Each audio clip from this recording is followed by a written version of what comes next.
Pivot কি বলে এটাকে, এই ফ্যামিলি কার্ডের ভিতরে যে সুবিধা থাকবে এর ভিতরে সম্ভবত আমরা চেষ্টা করছি, এখনো একটু ইয়াতে আছে, আমরা ক্যাশ টাকাতে যাব, স্পেশালি মহিলাদের এবং ক্যাশ টাকা।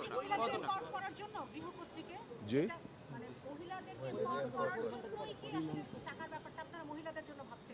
মহিলাদেরকে অ্যাকচুয়ালি ব্যাপারটা হলো যেটা আমরা আগেও আমাদের বক্তব্য বলে দিয়েছি, আমাদের মাননীয় প্রধানমন্ত্রীও বলেছে বক্তব্যে, সেটা হলো গরিব যারা, বিশেষ করে মহিলা যারা আছে, এদের ক্যাশ টাকাটা তাদের পরিবারের জন্য অনেক গুরুত্ব বহন করে, বিশেষ করে হতদরিদ্র মহিলারা। এই কারণে আমরা ইয়া করব। আমাদের আগে লিস্টেড করা আছে বোধহয় কয়েকটা জেলা মিলে আর কিছু উপজেলা।